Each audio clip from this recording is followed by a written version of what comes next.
ಮಹತ್ವದ ವಿಷಯ.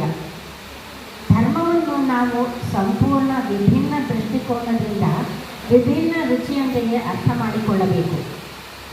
ಧರ್ಮ ಎಂದರೆ ಜನರು ಹೇಳುವಂತೆ ಕೇವಲ ಸಂಪ್ರದಾಯ, ಪಂಥ, ಸನಾತನ ತತ್ವಗಳು ಧರ್ಮದ ಮೇಲೆ ಆಧಾರಿತವಾಗಿದೆ. ಮಹಾಭಾರತದಿಂದ ಹಂಚಿಕೊಳ್ಳಲು ಇಚ್ಛಿಸುತ್ತೇನೆ. ಪಾಂಡವರು ವನವಾಸದ ಕೊನೆಯುದ್ದಕ್ಕೂ ಮುಂಚಿನ ವರ್ಷಗಳಲ್ಲಿ ಒಮ್ಮೆ ಬಾಯಾರಿಕೆಯನ್ನು ಅನುಭವಿಸುತ್ತಾರೆ. ನೀರು ತರಲು 5 ಸಹೋದರರಲ್ಲಿ ಒಬ್ಬೊಬ್ಬರಾದರೆ, ಆದರೆ 5 ಮಂದಿಯಲ್ಲಿ 4 ಮರಳಿ ಬರುವುದಿಲ್ಲ. ಕೊನೆಗೆ ಯುಧಿಷ್ಠಿರನು ತನ್ನ ಸಹೋದರರನ್ನು ಮತ್ತು ನೀರನ್ನು ಹುಡುಕಿಕೊಂಡು ಹೋಗುತ್ತಾನೆ. ಅಷ್ಟರಲ್ಲಿ ಒಂದು ಧ್ವನಿ ಅವನನ್ನು ತಡೆಯುತ್ತದೆ. ಈ ನೀರನ್ನು ಕುಡಿಯಬೇಕಾದರೆ ನನ್ನ ಪ್ರಶ್ನೆಗಳಿಗೆ ಉತ್ತರಿಸಬೇಕು. ಅಲ್ಲಿ ಅನೇಕ ಪ್ರಶ್ನೆಗಳನ್ನು ಕೇಳಲಾಗುತ್ತದೆ.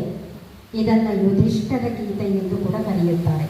ತೋರಿಸೋದಕ್ಕೆ ನಮ್ಮ ಪ್ರಯಾಣದ ಮೊದಲನೇ ಹಂತ ಸಂತೋಷಕರ ಸ್ಥಿತಿ, ನಂತರದಲ್ಲಿ ಭಗವದ್ಗೀತೆಯ ಸಹಾಯದಿಂದ ಅದು ಸಂತೃಪ್ತ ಸ್ಥಿತಿಗೆ ನಾವು ತಲುಪ್ತೀವಿ ಅಂತ ತೋರಿಸೋದಕ್ಕೋಸ್ಕರ ಅದನ್ನು ಹಾಗೆ ಇಟ್ಟಿದ್ದೀನಿ.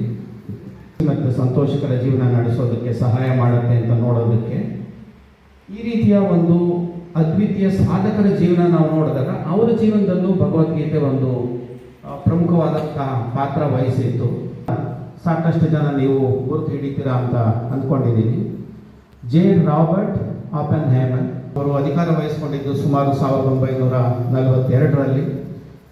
47ರಲ್ಲಿ ಅವರು ಅದನ್ನು ಯಶಸ್ವಿ ಆಗ್ತೀನಿ ಅಂತಂದ್ರೆ ಅವರಿಗೆ ಅಷ್ಟು ತಮ್ಮಲ್ಲಿ ಒಂದು ಆತ್ಮವಿಶ್ವಾಸ ಇರುತ್ತೆ. ಗೀತೆಯಲ್ಲಿ ಅರ್ಜುನ ಹೇಗಾದ ಅವರ ಪರಿಸ್ಥಿತಿ ಹಾಗೆ ಆಗುತ್ತೆ.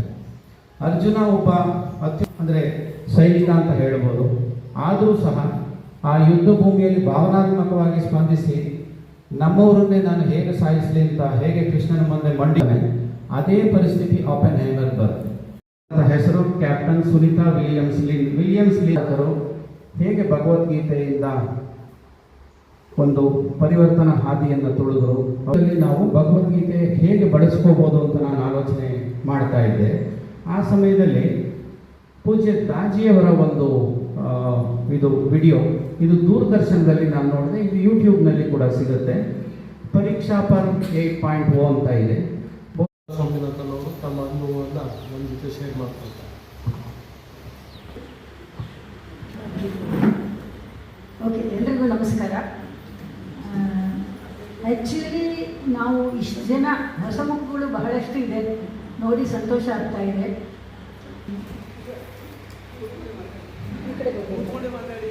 ಇಲ್ಲ ಪರವಾಗಿಲ್ಲ, ನಿಂತ್ಕೊಂಡೆ ಮಾತಾಡೋಣ, ಇಷ್ಟೊತ್ತು ಕೂತಿದ್ದೀವಿ.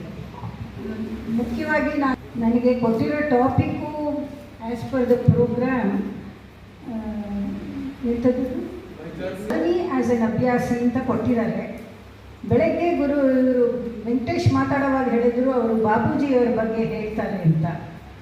ಸೊ ನನ್ನ ಜರ್ನಿ ಬಗ್ಗೆ ನಾನು ಹೇಳಬೇಕಾದ್ರೆ it is too long a journey. ಧಾರಾವಾಹಿಗಳ ಥರ ಮಾಡಬೇಕಾಗುತ್ತೆ, ಅಷ್ಟು ಜಾಸ್ತಿ ಇದೆ. ಹಾಗಾಗಿ ಒಂದು ಎರಡು ವರ್ಷದಷ್ಟು ಒಡನಾಟ ಬಾಬೂಜಿಯವ್ರ ಜೊತೆ ಇರೋದ್ರಿಂದ ಅದೇ ಸೆಕೆಂಡ್ ಟಾಪಿಕ್ ಈಸ್ ಬೆಟರ್ ಅಂತ ಅದನ್ನೇ ತಗೋತಾ ಇದ್ದೀನಿ. ಇಷ್ಟು ಬಹಳಷ್ಟು ಜನಕ್ಕೆ ಬಾಬೂಜಿಯವರ ಬಗ್ಗೆ ಗೊತ್ತಿಲ್ಲ. ಇಲ್ಲಿ ಅವರ ಫೋಟೋ ಇದೆ, ನೋಡಿರ್ತೀರ. ಮೊದಲನೇದಾಗಿ ನಾವೊಂದು ಪ್ರಶ್ನೆಯಿಂದ ಶುರು ಮಾಡ್ತೀವಿ. ಇಲ್ಲಿ ಎಷ್ಟು ಜನ ಸಹಜ ಮಾರ್ಗ ಸೇರಿಕೊಂಡಿದ್ದೀರಾ? ಯಾಕೆ ಬಂದು ಸೇರಿಕೊಂಡ್ರಿ? ಒನ್ ವರ್ಡ್ ಆನ್ಸರ್, ಒಂದಿಬ್ಬರು ಹೇಳಿದ್ರು ಸಾಕು. ಯಾಕೆ ಸಹಜ ಮಾರ್ಗ ಸಾಧನಾ ಪದ್ಧತಿಗೆ ಸೇರಿಕೊಂಡ್ರಿ? ಟೈಮ್ ಕಮ್ಮಿ ಇದೆ, ಅದರಿಂದ ಒನ್ ವರ್ಡ್ ಆನ್ಸರ್. ಕುತೂಹಲ, ಇದು ಯಾವ ಪದ್ಧತಿ ನೋಡಬೇಕು ಅಂತ ನನ್ನನ್ನು ನಾನು ಅರ್ಥಕೊಳ್ಳೋಕ್ಕೆ. ಆಕ್ಸಿಡೆಂಟಲ್ ಅಭ್ಯಾಸಿ, ನೆಮ್ಮದಿ, ಶಾಂತಿ, ಕಾನ್ಸಂಟ್ರೇಷನ್. ಸೊ ಬಹಳಷ್ಟು ಇದೆ, ಬಹಳಷ್ಟು ಕಾರಣಗಳಿಂದ ಬಂದಿದ್ದೀವಿ. ಬಟ್ ಯಾಕೆ ಬಂದಿದ್ದೀವಿ ಅಂತ ನಿಜವಾಗ್ಲೂ ನಮಗೆ ಗೊತ್ತಿಲ್ಲ ಅಲ್ವಾ? ಬರೋಕ್ಕೆ ಮುಂಚೆ ನಮಗೇನು ಗೊತ್ತಿತ್ತು ಇಲ್ಲೇನಿದೆ ಅಂತ? ಖಂಡಿತ ಗೊತ್ತಿರಲಿಲ್ಲ. ಸುಮ್ಮನೆ ಒಂದು ಹೇಳ್ಕೊಂಡು ಬಂದ. ಇದರಲ್ಲಿ ಎಷ್ಟು ಜನ ನಾವಾಗೇ ಬಂದವು ಅಥವಾ ಯಾರ ಮೂಲಕ ಯಾವುದೋ ಒಂದು ಶಕ್ತಿ ನಮ್ಮನ್ನು ಇಲ್ಲಿ ಎಳ್ಕೊಂಡು ಬಂದಿದೆ? ಯಾರು ಎಷ್ಟು ಜನ ನಂಬ್ತೀರಾ? ನಾನಾಗೇ ಬಂದೆ, ಎಳ್ಕೊಂಡು ಬಂದಿದೆ. Okay majority wins.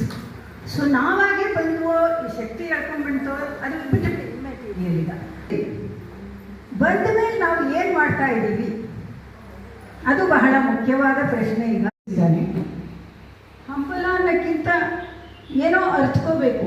ಬಿಕಾಸ್ ನನಗೆ ಇಲ್ಲಿ ಕಂಫರ್ಟಬಲ್ ಅನಿಸ್ಲಿಲ್ಲ ಪ್ರಪಂಚದಲ್ಲಿ. I was not very happy. I was endowed with everything in life. ಏನೋ ಬೇಕು, ಏನೇ ಬೇಕು, ಎಲ್ಲರ ಥರ ನನಗೆ ಇರೋಕ್ಕಾಗ್ತಿರ್ಲಿಲ್ಲ. ಸೊ ಹಾಗಾಗಿ ಇಲ್ಲಿ ಬಂದ ನಂತರ ಯಾವ ರೀತಿಯ ಒಂದು ರೆಸ್ಟ್ಲೆಸ್ನೆಸ್ ಇತ್ತಲ್ಲ, ಏನೋ ಬೇಕು. ಆ ರೆಸ್ಟ್ಲೆಸ್ನೆಸ್ಸು ಬಿಗಿನಿಂಗಲ್ಲಿದ್ದರೆ ಸಾಲದು, ಸದಾ ಕಾಲವೂ ಇರಬೇಕು ಅಂತ ನನಗೆ ಮನವರಿಕೆ ಆಯಿತು. ಕೇವಲ ಬಿಗಿನಿಂಗ್ ಇದ್ದರೆ ಸಾಲದು, ಸದಾ ಕಾಲ ನಮ್ಮಲ್ಲಿ ಒಂದು ತಡಪ್ ಅಂತೀವಲ್ಲ ಒಳಗೆ ಅದನ್ನು ನನ್ನ ಪರಿವರ್ತನೆಗಾಗಿ ಬಂದಿದೆ ಅಂತ ಒಂದು ಅಕ್ಸೆಪ್ಟೆನ್ಸ್ ಬರೋದು ಬಹಳ ಮುಖ್ಯ. ಒಂದು ಸತ್ಸಂಗಲ್ಲಿ ನನಗೆ ಮಧ್ಯದಲ್ಲಿ ಬಹಳಷ್ಟು ಅನುಭವ ಆಗಿತ್ತು. ಒಂದು ಟ್ರೂತ್ ಫೈಂಡ್ ಔಟ್ ಮಾಡಬೇಕು ಅನ್ನೋ ಥರ ಒಂದು ಏನೇನೋ ಕೆಲವು ಅನುಭವಗಳಾಗಿದೆ. ಹಾಗಾಗಿ ಅದನ್ನು ತುಂಬ ಫೋಕಸ್ಡಾಗಿ ನಾನು ಟ್ರೈ ಮಾಡ್ತಾಯಿದ್ದೆ. ಫ್ರೀಯಾಗಿದ್ದು ಏನೋ ಇರಲಿಲ್ಲ, ಒಂಥರ ಸಿಂಗಲ್ ಪಾಯಿಂಟೆಡ್ ಆಗಿ ಇದನ್ನೇ ಮಾಡ್ತಾಯಿದ್ವು. ನಾನು ಬೇರೆ ಕಡೆ ಏನಿಲ್ಲ, ಲೌಕಿಕ ಜಗತ್ತು ಅದು ಮಾಡಿ ಹೋಗ್ತಾಯಿತ್ತು, ನಮಗೇನು ಪ್ರಾಬ್ಲಮ್ ಇರಲಿಲ್ಲ. ಸೊ ನಮ್ಮ ಸಮಯ, ನಮ್ಮ ಪ್ರತಿಯೊಂದು ಗಮನ ಇದ್ರ ಕಡೆನೇ ಇದ್ದಿದ್ದರಿಂದ ಏನಾಯಿತು, ಒಂದು ಸತ್ಯನ ಕಂಡ್ಕೋಬೇಕು ಅನ್ನುವಂತಹ ಒಂದು ಜಿಜ್ಞಾಸೆ ತುಂಬ ಇತ್ತು. Emotional self control. ಯಾವ ರೀತಿ ನೀವು ನಿಮ್ಮ ಭಾವನೆಗಳನ್ನು ಹತ್ತಿಕ್ತೀರಾ, ಯಾವ ರೀತಿ ನಿಯಂತ್ರಣ ಮಾಡ್ತೀರಾ, ಸರಿಯಾದ ರೀತಿಯಲ್ಲಿ ಅದನ್ನು ಚಾನಲ್ ಮಾಡೋದಕ್ಕೆ ಸಾಧ್ಯ ಆಗುತ್ತೆ. ಅದು ಎಮೋಷನಲ್ ಕಂಟ್ರೋಲ್. ಅಡಾಪ್ಟಬಿಲಿಟಿ. ಎಲ್ಲ ಸನ್ನಿವೇಶಗಳಿಗೆ ಎಲ್ಲರೊಂದಿಗೆ ಹೊಂದಿಕೊಂಡು ಹೋಗುವುದು. ಅದು ಎಂತಹ ವಿಷಮ ಸನ್ನಿವೇಶ ಆಗಿದ್ದರೂ ಕೂಡ ಅದಕ್ಕೆ ಹೊಂದಿಕೊಂಡು ಹೋಗುವಂಥದ್ದು. ಮುಂಚೆನೆ ಹೇಳಿದಂತೆ ಸ್ಥಿತಪ್ರಜ್ಞತೆ, ಸಮಭಾವದಿಂದ ಎಲ್ಲವನ್ನೂ ಸ್ವೀಕಾರ ಮಾಡುವಂಥದ್ದು. ಅದು ಒಳ್ಳೆಯದಿರಲಿ ಕೆಟ್ಟದ್ದಿರಲಿ, ದುಃಖವೇ ಆಗಲಿ ಸಂತೋಷವೇ ಆಗಲಿ, ಅದನ್ನು ಸ್ವೀಕಾರ ಮಾಡುವಂಥದ್ದು ಅದು ಅಡಾಪ್ಟಬಿಲಿಟಿ. Achievement orientation. ಅದು ವಿದ್ಯಾರ್ಥಿ ಆಗಿದ್ರೆ ಪರೀಕ್ಷೆಯಲ್ಲಿ ಪಾಸ್ ಆಗಿ ಒಳ್ಳೆಯ ಅಂಕಗಳನ್ನು ಪಡಿಬೇಕು ಅಂತ ಆಗಿರ್ಬೋದು, ಅಚೀವ್ಮೆಂಟ್ ಓರಿಯೆಂಟೇಷನ್. ನಾವು ಅಭ್ಯಾಸಗಳಾಗಿದ್ರೆ ನಾವು ಯಾವ ರೀತಿ ಅದನ್ನು ಅಚೀವ್ ಮಾಡಬೇಕು ಅನ್ನುವಂಥದ್ದು ಅಚೀವ್ಮೆಂಟ್ ಓರಿಯೆಂಟೇಷನ್ ಆಗಿರ್ಬೋದು.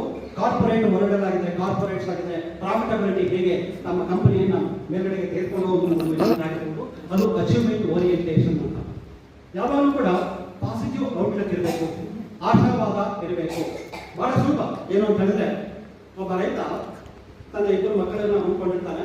ಯಾರು ಬುದ್ಧಿವಂತ, ಯಾರು ಆಸ್ತಿಯನ್ನು ಉಳಿಸ್ಕೊಳ್ತಾನೆ ನೋಡಬೇಕು ಅಂತ ಚೆಕ್ ಮಾಡೋಕ್ಕೋಸ್ಕರವಾಗಿ ಏನ್ ಮಾಡ್ತಾರೆ, ಒಬ್ಬ ಮಗನ ಮುಂಚೆ ಕರೆದು ಕೇಳ್ತಾನೆ, ಒಂದು ಗ್ಲಾಸಲ್ಲಿ ಅರ್ಧ ನೀರು ಹಾಕ್ಬಿಟ್ಟು, ಮಗು ಈ ಗ್ಲಾಸಲ್ಲಿ ಏನಿದೆ ಅಂತ. ಆ ಗ್ಲಾಸಲ್ಲಿ ಅರ್ಧ ತುಂಬಿದೆ ಅಂತ ಒಬ್ಬ ಮಗ ಹೇಳ್ತಾನೆ. ಆಯ್ತು ನೀವು ಹೋಗೋದು ಕರೀತಾನೆ. ಇನ್ನೊಬ್ಬನ ಕರೆದಾಗ ಮಗು ಈ ಗ್ಲಾಸಲ್ಲಿ ಏನಿದೆ ಅಂತ, ಈ ಗ್ಲಾಸ್ ಅರ್ಧ ಖಾಲಿ ಇದೆ ಅಂತ. ಇರೋದು ಗ್ಲಾಸ್ ಒಂದೇ, ನೋಡುವಂತ ದೃಷ್ಟಿ ಬೇರೆ. ಒಬ್ಬರಿಗೆ ಅದು ಖಾಲಿ ಇನ್ನೊಬ್ಬರಿಗೆ ಅರ್ಧ ತುಂಬಿದೆ ಅಂತ ಅನಿಸುತ್ತೆ. ಅಂದ್ರೆ ಅಲ್ಲಿ ಯಾರು ಆ ಗ್ಲಾಸ್ ಅರ್ಧ ತುಂಬಿದೆ ಅಂತ ಹೇಳ್ತಾನೆ ಅವನು ಆಪ್ಟಿಮಿಸ್ಟಿಕ್, ಅಂದ್ರೆ ಆಶಾವಾದಿ. ಮತ್ತೆ ಯಾರು ಗ್ಲಾಸ್ ಖಾಲಿ ಇದೆ ಅಂತ ಹೇಳ್ತಾನೆ ಅವನು ನಿರಾಶಾವಾದಿ. ಅದಕ್ಕೆ ಅವನ ಆಸ್ತಿನ ಏನ್ ಮಾಡ್ತಾನೆ, ಯಾರು ಆಶಾವಾದಿ ಇರ್ತಾನೋ ಅವನಿಗೆ ಅದನ್ನು ಕೊಟ್ಬಿಟ್ಟು ನೀನು ತಮ್ಮನ್ನು ಕೂಡ ನೀನು ನೋಡ್ಬೋದು ಎನ್ನುವಂತಹ ವಿಚಾರವನ್ನ ಅಲ್ಲಿ ಹೇಳ್ತಾನೆ. ಅಂದ್ರೆ ಪಾಸಿಟಿವ್ ಔಟ್ಲುಕ್ ಇರಬೇಕು. ಎಂಪತಿ ಸಿಂಪತಿ ನಮಗೆ ಗೊತ್ತು. ಏನು ಎಂಪತಿ ಅಂದ್ರೆ, ಎಂಪತಿ ಅಂತ ಹೇಳಿದ್ರೆ ಇನ್ನೊಬ್ಬರ ವಿಷಯದಲ್ಲಿ ಕಾಲಿಡುವುದು, ಅಂದ್ರೆ ಇನ್ನೊಬ್ಬರ ವಿಷಯದಲ್ಲಿ ಕತ್ಕೊಳ್ಳಬೇಕು ಅಂತ ಅಲ್ಲ.